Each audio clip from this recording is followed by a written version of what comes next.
I'm Robert Bachman, 58-year-old project manager from Milwaukee, Wisconsin. My education's in electrical engineering, and I also have an MBA.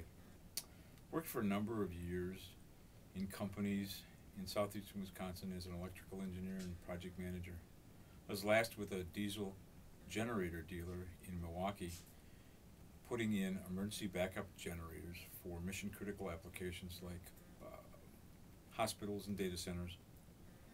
I was in that position for about 3.5 years.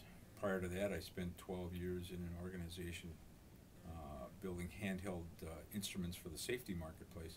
And prior to that, I worked for a number of companies in southeastern Wisconsin, primarily in manufacturing as a project engineer, product engineer, and process control engineer.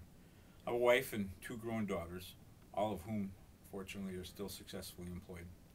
One thing that is helping to ease the burden on us is we still have my wife's health insurance. I was laid off on Election Day 2008, and yes, it was after I had voted that day, and it probably wouldn't have changed my choice anyway. My being downsized was a complete surprise, but having been through the same situation about 4 years ago, I quickly got over the hurt and anger fairly quickly. I lost a job I thoroughly enjoyed, but quickly got myself to not think about what had happened in the past, but about what was going to happen to me next, my successful employment. As I drove out of the parking lot from work, I called my wife, and her first comment was, "Well, we've done this before, we'll do it again." Had my resume in the hands of a number of recruiters by the end of the day, and also informed my network that I was once again looking for successful employment. So I was back on the job search trail by the end of Election Day, and I've never looked back at the past, but continue to charge forward. I'm looking for a position as a project engineer, engineering manager, or electrical engineer. I've had a few phone interviews and finally secured an in-person interview in late February. November was slow. December was really slow as far as getting any activity through recruiters and hiring managers. But interest has started to pick up in January and February, but the process is exceedingly slow, probably the slowest I've ever seen in my life.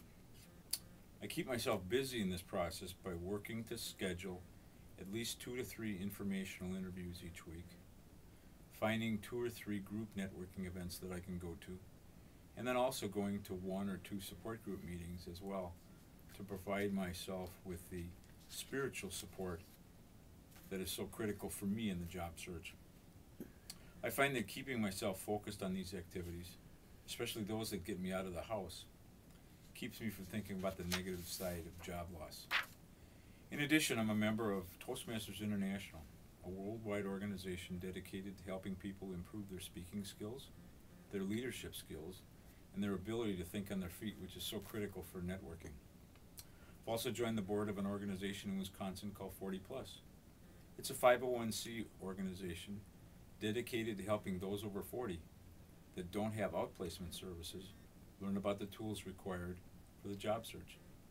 I've spoken to their group in workshops about networking many times. I'm also on the schedule for in the future for a number of church groups to speak to them about networking as well.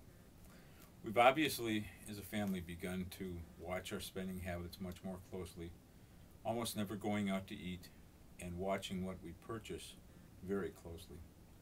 My focus is now to work my networks until I return to successful employment. There really is no upside or silver lining to being in the job search mode at this time, as there are hundreds of thousands of people looking for successful employment. However, having said that, job seekers need to realize that when they say the unemployment is at 8%, on the flip side, that still means that 92% of the people out there are still successfully employed. And for the job seeker, it's just a matter of threading that needle. I guess the hardest thing I struggle with in this job search process is not knowing when this journey will finally be over.